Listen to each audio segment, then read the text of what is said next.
Welcome to That Entrepreneur Life, a podcast about entrepreneurship that takes you from idea to launch and beyond. Each week, your hosts, Andrew Lees and Clint McPherson, discuss different business topics aimed at adding value to any entrepreneur's journey.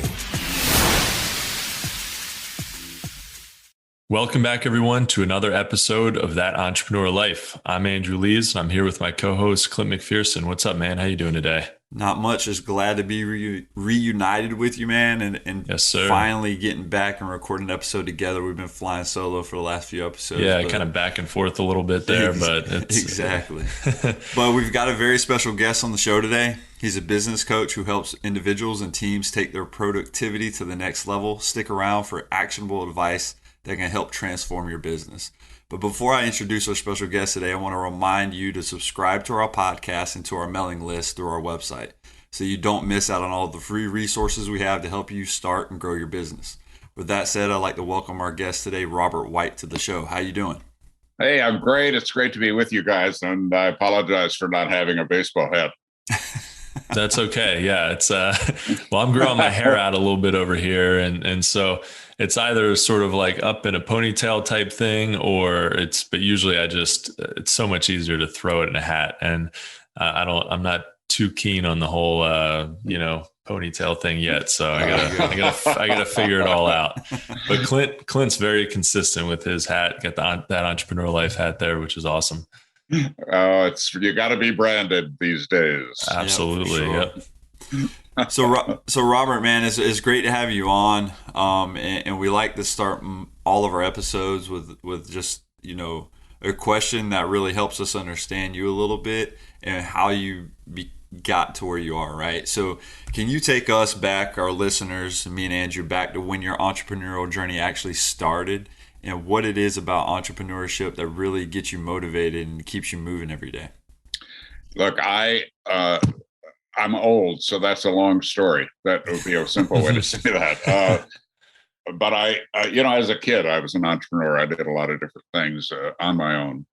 And I was operating somewhat from a childhood in poverty and abuse and a bunch of stuff like that, which is kind of a different story that would require a couch and a therapist. Right. But I decided that I would never be poor again. So I started really early, and but I had some health problems. I did have a job.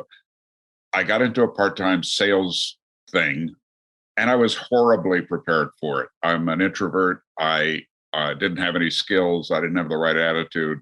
Just a lot of reasons. So I found myself in my late 20s, broke, behind on payroll for my little company, and I'd been told I was going to die before I was 35. I had an inoperable heart condition, and I was divorced, and I felt guilty about that. So my life was a mess. And a good friend enrolled me in one of the early human potential movement seminars at something called Mind Dynamics. And I went in there with arms crossed, legs crossed, eyes crossed, probably really negative. Came out 4 days later and my life had changed. Sounds like a cliche all these years later, but it really, really worked for me. I got a lot about personal responsibility. I got about connecting with people. I got just a whole lot of things. And in the following year, my little business tripled in size. So I quit the job. And the year after that, it went up 10 times. So I started making more money per month than I had ever made in a year. And I felt better about myself, and another lovely lady came into my life. So, lots of good stuff. Yeah. And one of the things that worked for me was, because I ran a sales organization, was sending my salespeople to that seminar.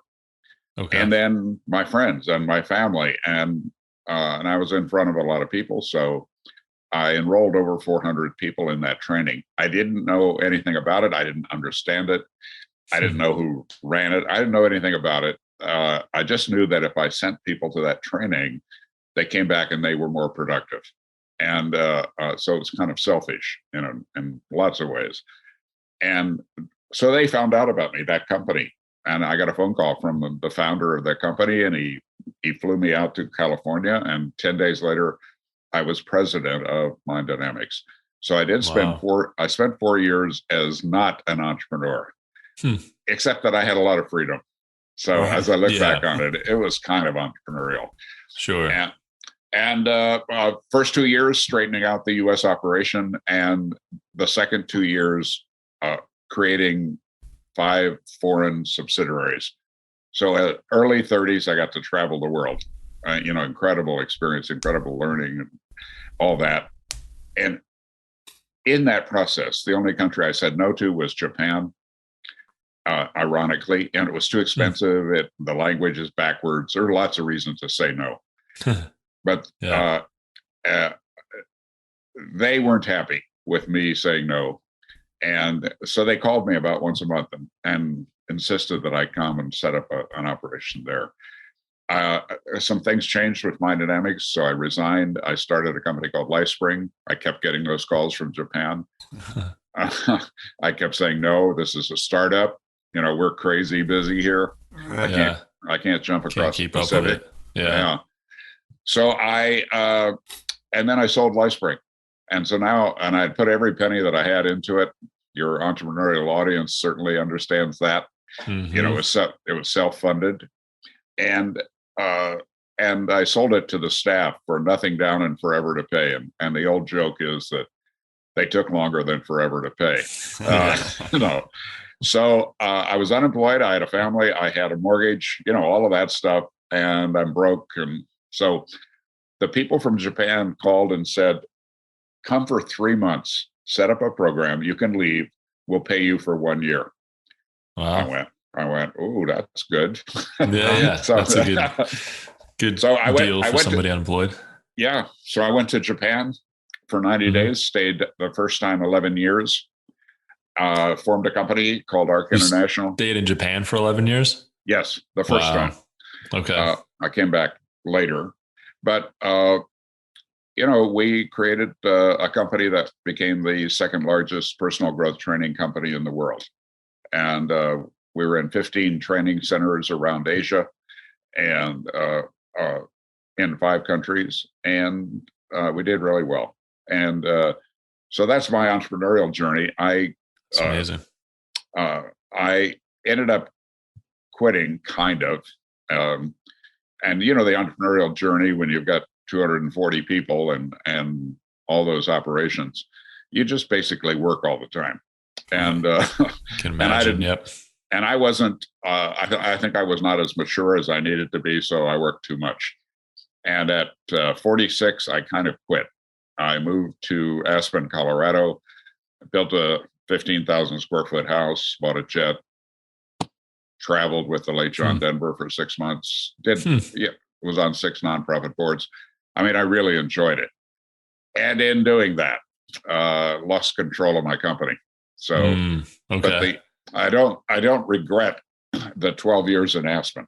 It was wonderful. I bet not. Yeah. But I learned that if you're in the kind of business I'm in a professional services company, you have to continue to source it. You have to continue to be the thought leader. You have to continue to show up with people. And even though it ran really well for a long time, I made a lot of money. I had a lot of fun. I think we did a lot of good. I gradually lost control of the key asset in that kind of company, which is the people. Mm-hmm. And so that company failed. Finally, I ended up firing 240 people and closing 15 offices. And I went back to work, and I work today mentoring other entrepreneurs, people that want to live extraordinary lives in addition to their success. And so a lot of it's from my success, and a lot of it's from that failure. Yeah. That makes sense. And I want to ask you about those, what you've learned from your wins and losses in a minute, but take us back to that. What you said about that initial course was really interesting, that it changed your life, and it changed that you went from broke to making more money in a month than you were in a year. And then, so on and so forth. What was it about that was it a mindset shift, or were they giving you actionable items to use in your business that would help with growth, or was it kind of a combination of both? That training, that's a really good question. And that training then and the work that I do now, well, that's not quite 100% true, but that training then did not mention one word about business or making money. Not a word. Okay. Oh. That's kind of what I figured. Yeah. What they did was they allowed me to get myself out of the way. And it sounds like a cliche, but I think for a lot of us, we are in our own way. I agree with that. Yep. You know, I had a mother who was angry and violent, but most of all, she was critical. There was nothing I ever did was right. You know, part of that story, someone reminded me, a good friend reminded me of this recently. In high school, and the graduating class was 300 students. In the same year that I worked full-time and made more money than my father had ever made, I was named most likely to succeed, and I graduated 6th out of 300. That's pretty good, right? Oh, for sure. I called my mother and I said, I'm number 6 out of 300. The first words out of her mouth were, "Why weren't you number 1?" Yeah. So yeah, I had to overcome that. I was extremely self-critical. And I was critical of others. I did the very thing they tell you not to do in relationship building. You know, I was a pain in the ass. And so what I got in the training was a sense of what was possible for me. Okay. If I would take personal responsibility for my life, stop being a victim of other people and situations, if I kind of relaxed into just being with people in a genuine way, a bunch of things like that. So my relationships improved, and everything, you know, if you're going to lead anything, it all comes down to relationships. So, you know, how are you going to attract the best team? How are you going to get the best vendors? How are you going to convince the banker if you needed some money? You know, all of those things are relationship things. Yeah, sure. And so that's what I got. And that's a lot of what I work with executives on today. And they did it in an experiential way, not in a lecture, not in a, you know, typical academic way. It's the kind of thing you cannot get from a book or from a video or from for that matter, from a podcast. Yeah. You got to jump in and take some risks, some personal risks. You got to expose yourself somewhat and be real. And the experiences in that kind of training are set up to kind of trick you into doing that while having some fun. So, yeah, you know, so if you can have some fun with it, that's really important. Is there a tip, like, you know, just one tip or trick that you learned from that really kind of helps in a big way to help you get out of your own way? Because I definitely agree with that. I think some days you really feel like everything's clicking, everything's going really well, and you're kind of in the zone, and even if things go wrong, you're okay with it. You roll with it and you feel okay. And then other days it just feels like everything is against you, and you just feel like I'd feel sometimes like I am in my own way, and it's tough to get around that, except for waking up the next day and hoping that, trying to put yourself in the right mindset to do better. Look, my answer on that is I'll start with a little quick personal story, which is after 20 years of people telling me that I should write a book about our work, I did write one. It's called Living an Extraordinary Life. And in the first year after it was published, I did a lot of radio and television interviews. That's how you sell the book, right? And go to book signings and stuff like that. Mm-hmm. And one of the things I learned, you send the book ahead before the interview and somebody reads it. Usually not the interviewer, I found. Some intern or some grunt, has to read this thing. And then they come up with about 5 questions, and one of them is always snarky. It's one of those questions is always designed to put you back on your heels and see if they can rattle you a little bit. Mm-hmm. So I'm doing interview after interview, and this interviewer, a guy on the radio, says, "Well, what makes your book different than other personal development books? They're all, we got too many of them already." And I said, I heard myself say, that expression? Like, you don't think, yeah. I didn't think it consciously. Like an out-of-body experience or something. But I'm hearing the words come out as I say, and because he said, aren't these personal development books all derivative? he came up with a big word. Good for Yeah, him. yeah. And I said, well, actually, all personal development books are derivative, including mine. Yeah. And, the only two originals I know of are the Holy Bible and Napoleon Hill's Think and Grow Rich. So, Okay. and then suddenly I realized I'm on this show to sell my book. And I just told the audience they shouldn't buy my book. It's derivative. Yeah. But the reason not I a mentioned bad thing, maybe, that, it was honest. Yeah, exactly. Yeah. But the reason I share that is that I've said in trainings the following, and I've said it consciously, and I mean it. If you or anyone, if you can become really aware of your feelings and what is sourcing them, you don't have to go to a training. I mean, that's one where you can do the training for yourself. Okay. So a piece of music, a song that you suddenly, oh, I love that song. Look a little deeper. What is the message that you're identifying with in that song? What is it triggering in you? That person in your life that gets you angry every time you're around them, right? They're a gift to you, because if you look at what it is that sourced that anger, you're going to find a lot about yourself. It isn't that other person. It's you.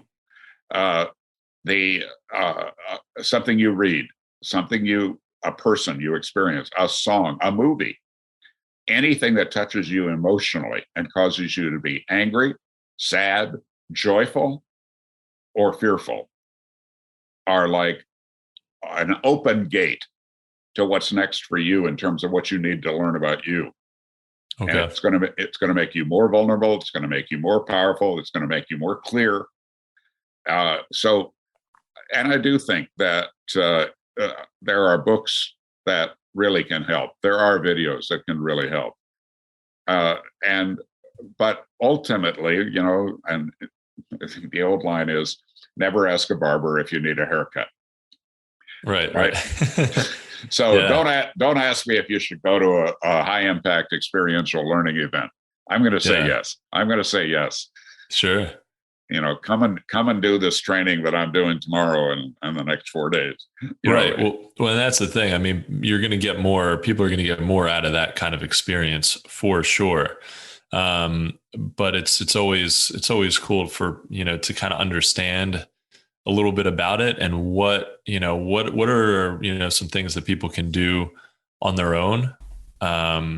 And then they realize, oh, that's really helpful. Now I need more, I need to experience more of that. I need to understand why that works, and, or more tactics to help, with whatever it is, like getting out of your own way and being more productive. And, but I like that. That's great advice. Just kind of being in touch with your emotions and what's going on with you, I think we kind of a lot of times try and steamroll through all that stuff. Yep. Especially men. I mean, for sure. Exactly. Yeah. And I've heard that's a reason we don't tend to live as long. So, I mean, could be. Could be some truth to that. But so, that's awesome. Well, I want to go back again to those wins and losses that you were talking about.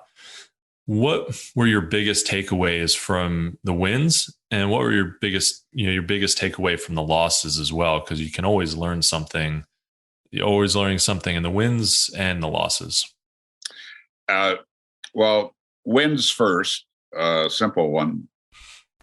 I participated for 2 years in someone else's coaching program. It's called Strategic Coach. And, people can Google it and look it up. And they do that program, in a bunch of different cities. And I got a lot of value from it. But one of those was to celebrate your wins. So what you learn in the Strategic Coach is that what entrepreneurs do, and what I did, is you set a goal here. And when you get right about to here, you're 20% away, what do? You set another goal. Okay. And then you get to 80% of that. And what do? You set another goal. It's a big strength we have. What's missing from that is celebration. And celebrating that that you take it all the way to the goal, throw a party, brag a little bit, Yeah. and that sense of completion that you get from that, it really empowers you going forward, and just makes your life a whole lot more fun. And also, your success inspires the people around you, your team, your family, and you get some more support if you celebrate life. So that's one of the things I learned from winning, is that when we hit certain milestones, I learned that, contrary to my mother's attitude, stop and smell the roses. Gift yourself. That's how I bought the jet. I did that to celebrate a milestone that we hit, and so that's something I learned from winning. Yeah, is that's to enjoy it. That's why we do these things. That's why we take these risks, work these insane hours, get all that disapproval you get as an entrepreneur. On the losses side,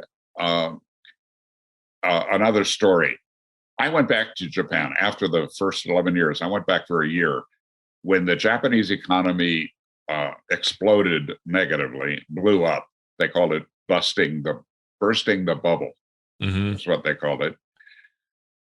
We were overexposed on the expense side. I went back. I had to, you can't fire anybody in Japan, so it was a delicate year and it was a difficult year. And I had about a zillion points on the Hyatt Hotels reward program. And I was trying to set an example to my staff of saving money. So I used my points and I stayed at one of the finest hotels in the world, the Grand Hyatt in Shinjuku, Tokyo. And on the top of that hotel was an incredibly famous, hard to get a reservation restaurant. And of course, because I'm a guest and I'm at the platinum level or whatever, anytime I needed a seat, I could get one. So I would reward myself at least once a week by going to this incredible restaurant. And they had an American jazz trio playing. It was a big deal. Yeah. However, I'm alone, and sitting at a table alone in a busy restaurant just doesn't feel so good. Yeah. But they had a counter of only 4 seats that looked into the kitchen of this incredible hotel called the New York Grill. And I'm interested in how people do things. I'm interested in excellence. Like, how do they create this incredibly popular place? And it was unusual in several ways because, first of all, the woman was a chef. A woman was a chef in Japan. That's highly unusual. An American woman. And she's 35 years old. I mean, everything about it was wrong. And she's the chef of one of the most successful restaurants in that huge city. And I was just fascinated. And I remember one of the things she did, she stationed herself in the middle of the kitchen. So the cooks prepare the food and the waiters serve it, right? She's right in the middle. Yeah. And the cook puts the plate down in front of her and she looks at it for presentation, right? And is everything done right? I saw her pick up plates and dump the whole thing into the garbage and scream at people in English. And of course, they don't speak English. So I did this several times. I'm watching this woman. I'm fascinated. It's just incredible. And and then later I had a meeting with the key supporters of our business. These are volunteers, mostly business people, that send their people to our trainings. Okay. And, we're struggling. We're really fighting for every bit of market share, every bit of revenue. So I thought, I'm going to gather these people together and see if I can contribute to them and then get their input about what's next for our business. So I decide, well, I've got to do something special to attract them.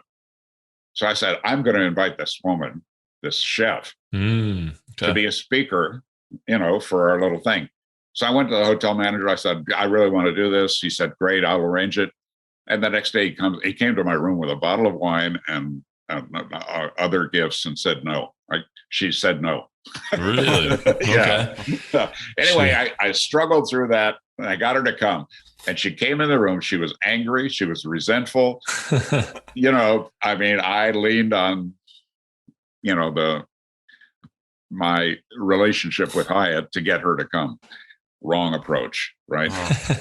Yeah. When the boss tells you have to do something, that's not a good start. Yeah. So within 5 minutes, because I teed her up by just saying, I really admire what you do.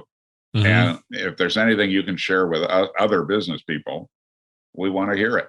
Mm-hmm. And one of those guys, one of our graduates, asked her a question.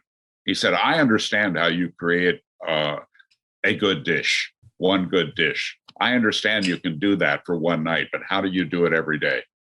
How do you maintain those standards? Mm-hmm. And this woman said, you have to source your business with your energy and your standards every single day. And Mm-hmm. what I learned from the losses is that I didn't learn that lesson that day. But boy, when my business fell apart, when I lost $30 million, that little meeting came right up in my face. Yeah. Mm-hmm. Because I realized I had a lot of fun in Aspen. I skied 80 days a year. I traveled. I raised some great kids. I had a lot of fun. I didn't source my business every day. Mm-hmm. Right. And that's the biggest learning I got from the loss. Right. You have to be in touch with it all the time. It's not just the data. It's not just the facts. It's the relationships. It's the energy. Yeah. Yeah. It's the hard to define little things. Mm-hmm. And that was, I learned a lot more. And I actually, in effect, what I realize is a lot of what I sell today and deliver came from what I learned from that failure. Interesting. Yeah, that makes sense. So nice. And I've been told it's helpful by many clients. So I'm going to keep doing it. Yeah. I think that's some great advice. Yeah. For sure. So Robert, when you're coaching someone, man, what's typically the biggest hurdle that you help them overcome? I'm working with incredibly successful people, and I want to keep reminding myself of that. They're only coming to me. They can only pay my fees if they've already been somewhat successful. Mm-hmm. And what I've learned about them is that my program, in a very general sense, consists of three things. Completing your past, first of all. Secondly is telling the truth about current reality. And thirdly is choosing your future. And those are just words, and they sound like cliches maybe. But what I've learned about senior executives, male, female, old, young, entrepreneurial, or even in a corporate job, is they don't get to that level burden free. What they do is, I think you use the expression, they crash through things. Mm-hmm. I've been asking two questions with large groups. I've been I was in China for the last 6 years. I've been in front of over 100,000 people in the last 6 years. And when I get some trust built with an audience, I've been asking one or two questions, sometimes both. One of the questions is, how many of you are estranged from at least one member of your family? Mm. Neither no contact or angry contacts, or anyway, it's not working. A relationship that's not working. Mm-hmm. I've actually been shocked by the answer. And by the way, the question comes from my life, not like some theory that I thought about. Right. 70% is the answer. 70% of executives in a huge audience are willing to put up their hand and say, something's not working in my family. Mm-hmm. And the second question is, how many of you have been betrayed, either personally or in business? That's 100%. Yeah. But if you look at what entrepreneurs and executives do with betrayal or estrangement, is we stuff it. We're driven. We're clear about what we want to create. We don't have time for that psychological stuff. Yeah. Don't quote Oprah, that kind of thing, right? Sure. We're busy. We're focused. Okay, it's bad. I don't like it, but I'm going on. If it doesn't improve the bottom line, sweep it Well, out of the way. It doesn't go away. Mm-hmm. And it'll show up in things like hiring. It'll blind you to certain things. Even, it's weird how psychology works, right? It changes how we look at things. It's the filters, right? And so in hiring, in firing, in keeping people you shouldn't keep. And so it goes on and on like that. So whatever happens for you, whether it is joyful or sad or something that produced anger or something that produced fear, it shows up in your daily life. Only most of the time, you're not conscious of it because you stuffed it, right? So clearing that kind of stuff, taking the negative energy off it, telling the truth about it, that's incredibly valuable for most executives, because in addition to their success, what's often missing is joy and satisfaction. And that's a handicap in just lots of ways, even for the bottom line. And then the second thing, the Buddhists call it developing a selfless regard for reality. Successful entrepreneurs, particularly, we live in a story, and we share that story with new hires, with clients, with bankers, with everybody. We've got a story going. It's a mark of all entrepreneurs. You better be a good storyteller. Right. And sometimes that story has no connection to reality. Right. Yeah. So sure.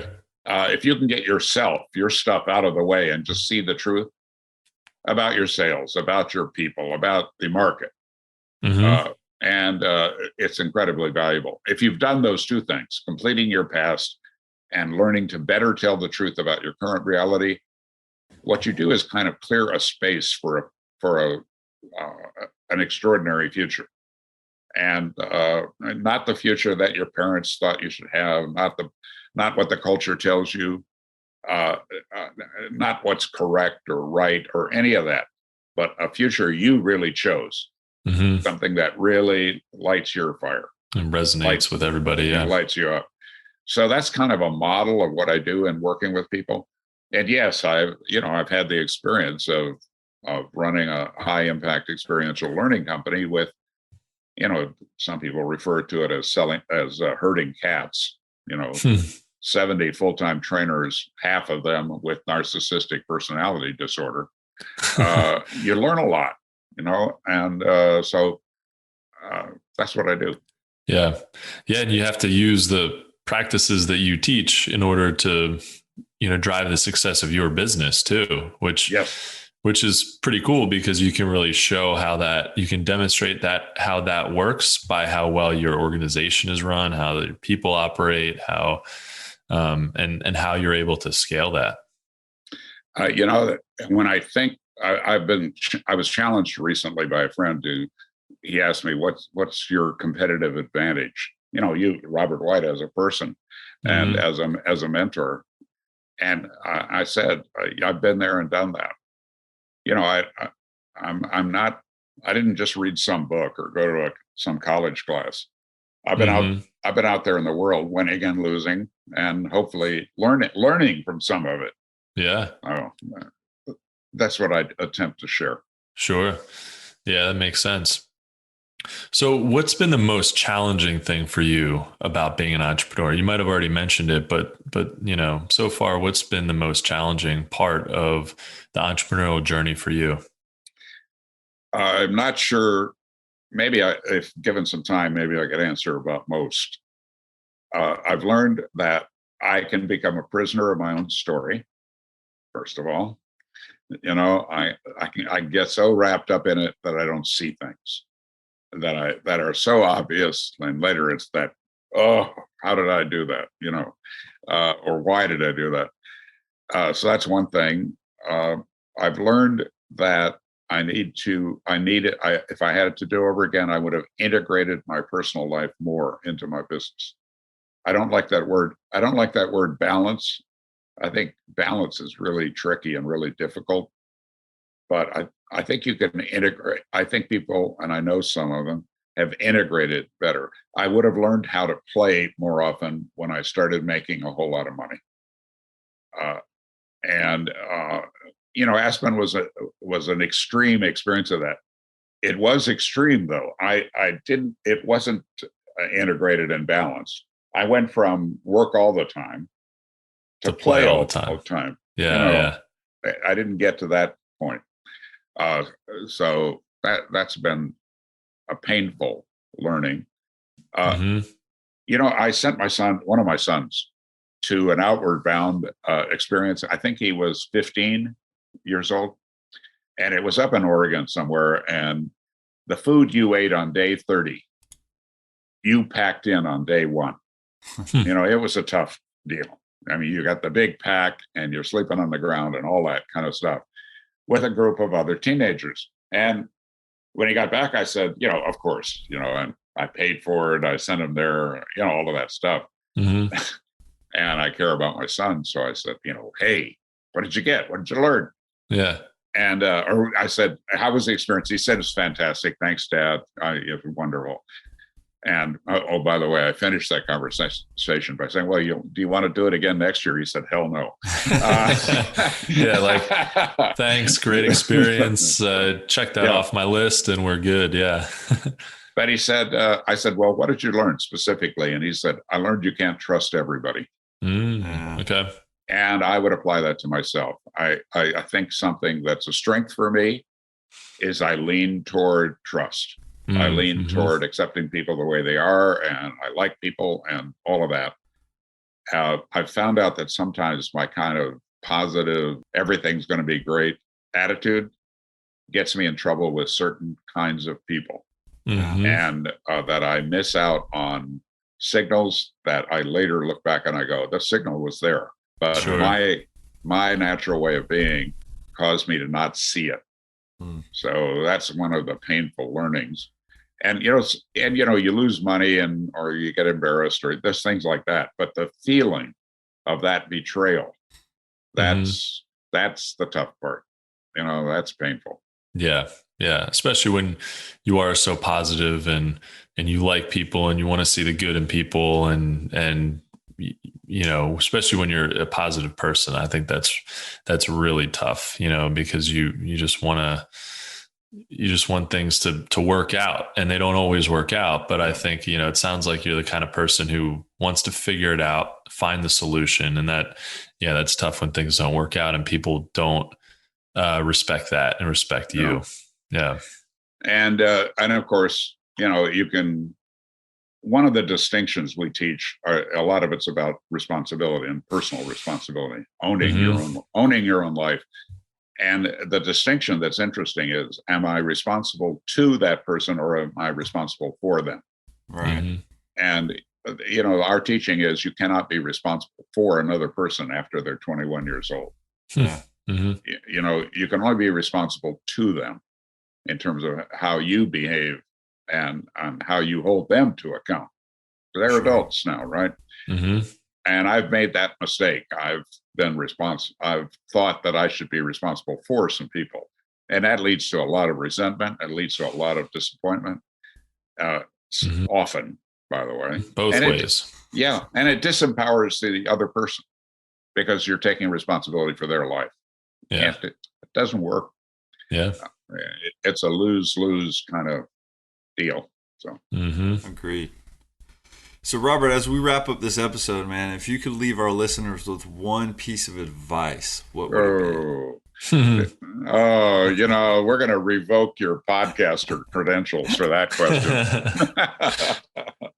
Hey, it is though the same one I give everybody, which is basically to wake up. We're in a world where information's flying at us like crazy, written, graphic, sound, motion. Video. I mean, it's crazy. Yeah. And what we do to handle it, what the human brain does to handle it, is we numb ourselves and we just start missing stuff. But we're numbing ourselves for survival. We cannot handle that, like that expression, drinking from a fire hose. Well, information's like that in our lives. So I think if first of all, if we can wake up and just slow things down so that we set up our lives so that the important information comes to us and all the rest doesn't. Yep. The second piece is the same thing I had to learn, and I think people still need to learn. We live in a victim culture. We're taught to be victims. And boy, you got to get off it. You got to own your own life. You have to take personal responsibility for everything and own it. And this is not about blame and shame and regret. It's just owning it. Yep. Yeah, couldn't agree more. And then finally, the key for entrepreneurs, for everybody, is to learn a certain level of mastery in communication, to realize that everything happens in communication. Yeah. Unless you want to sit in your room and, read a book or something. Yeah. If you want to be out in the world, you better learn how to communicate, and written communication. If you're not a good writer, go to a class. If you're not a good speaker, join Toastmasters or something where you get some feedback about how you show up in public.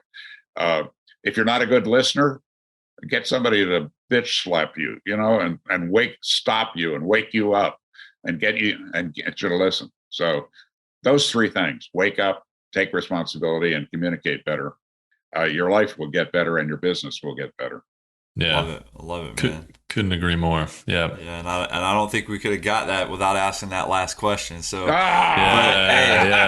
guys, that's a wrap for this episode. And from the both of us, Robert, we want to thank you for taking the time out of your day to join us and add value in what we're doing on our podcast. Yes, and look, I have a little thing that I wrote over 30 years of work, really, about living an extraordinary life, and it's free. If you go on my website, extraordinarypeople.com, and you can sign up for it. I'll send it to you. You can share it with your friends or with your team. It's my gift. It's my way of staying in touch with you. Love it. That's great. Yeah, it's really been a pleasure to have you on, Robert. Thank you all so much for listening to That Entrepreneur Life. As Robert said, to learn more about what he's working on, check out extraordinarypeople.com.